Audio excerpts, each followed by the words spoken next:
Hey guys, welcome back to our channel. So guys, जैसा कि आप जानते हैं क्लास 6 का वीडियो चल रहा था, सोशल का हिस्ट्री टॉपिक उठाए थे, जिसमें से हिस्ट्री पूरा सब्जेक्ट उठाए थे। तो पहला चैप्टर कौन सा था? What, where, how and when.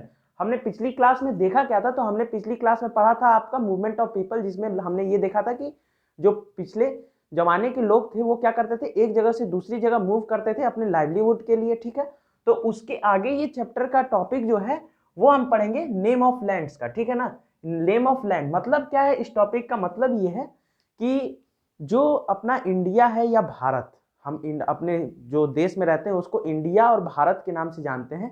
तो ये नाम कैसे पड़ा, इसके बारे में आज जानेंगे। ठीक है, तो पहले बात कर लेते हैं इंडिया नाम कैसे पड़ा। ठीक है, तो एक एक करके मैं आपको यहाँ पे पॉइंट आउट करके समझाता जाऊंगा, आप इसको समझते जाइएगा। ठीक है, so India come from the word Indus, मतलब इंडस एक नदी है। ठीक है, आप यहां देखिए, इस ग्राफ को, इस पूरे मैप को देखिए, सॉरी मैप को देखिए। ठीक है, यहां से जो नदी बहती है ना, इसी को इंडस कहते हैं। ठीक है, सो ये इंडस जो है इसी की वजह से इंडिया पड़ा। अब ये इंडिया इंडस की वजह से क्यों पड़ा, इसी को देखते हैं। ठीक है, इंडस का मतलब संस्कृत में क्या होता है? सिंधु।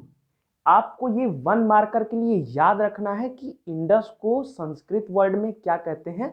वो कहते हैं सिंधु। ठीक है, इस चीज को हमेशा याद रखिएगा, सिंधु कहते हैं। आपने सुना भी होगा इंडस वैली सिविलाइजेशन को सिंधु घाटी की सभ्यता बोलते हैं, तो इसी के नाम पे पड़ा था। ठीक है, अब देखिए, जो ईरान से आने और ग्रीक से आते थे लोग, किस लिए आते थे?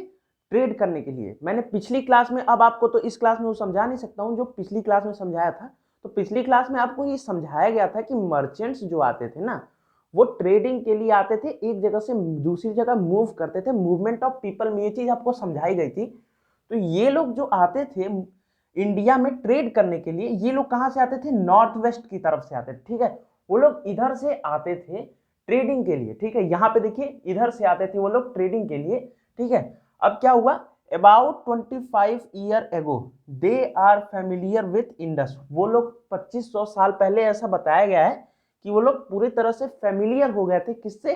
तो इंडस जो रिवर थी उससे पूरी तरह से फेमिलियर हो गए थे। ठीक है, फिर क्या? दे कॉल इट हिंदोज, हिंदोज और इंडोज, मतलब कि जो ये नदी थी इसको ये लोग तो ईरान और ग्रीस के लोग सही से बोल नहीं पाएंगे, जैसे हम लोग इंडस बोल लेते हैं, तो ये लोग इसको क्या बोलते थे?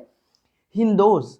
ठीक है ना, ध्यान से देखिएगा, क्या बोलते थे? हिंदोज। और क्या बोलते थे? इंडोज। अब यही प्रोसेस आगे चलता गया और यही बन गया इंडिया। ठीक है, यही क्या बन गया? इंडिया। हिंदोस से इंडोस हुआ, फिर इंडोस से कब आया? इंडिया आ गया। बस इसी के चक्कर में क्या हुआ, ये नाम पड़ गया इंडिया का। ठीक है, तो यही चीज होता है। The land of to the east of the river called India, मतलब कि जो नदी, जो लैंड ईस्ट के साइड में है रिवर के। ठीक है ना, मतलब कि ये देखिए, आप इसको देखिए, ये रिवर इंडस है, इसके बाद जो भूमि पड़ती है इसी को इंडिया बताया गया था। ईरान और ग्रीक ने इसी को इंडिया बताया था। ठीक है, तो यही क्या था? इंडिया था। ठीक है, अब दूसरा जो हमारा नाम क्या है? वो भारत है। भारत के बारे में पढ़ लेते हैं। So Bharat, this word is mention in Rigveda, मतलब ये कहाँ मेंशन है? ये मेंशन है ऋग्वेदा में, अपने जो अपना पुराना जो शास्त्र है ना, जो वेदा है, उसमें ये चीज मेंशन है, ऋग्वेदा।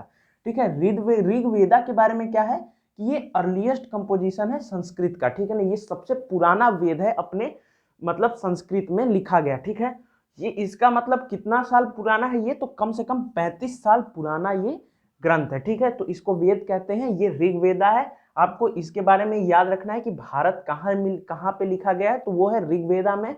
ऋग्वेदा क्या है? तो अर्लीस्ट कंपोजिशन है संस्कृत का। और कब का है? तो ये है 35 साल पहले की ये सब चीजें हैं। ठीक है, तो गाइस ये पूरा था नेम ऑफ लैंड का।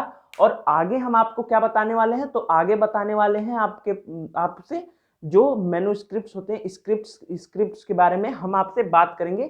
तो इसके लिए अब ये बस टॉपिक इतना ही था, तो ये इतना ही वीडियो रहेगा। ठीक है, अगले टॉपिक में आपसे मिलते हैं, तब तक के लिए धन्यवाद।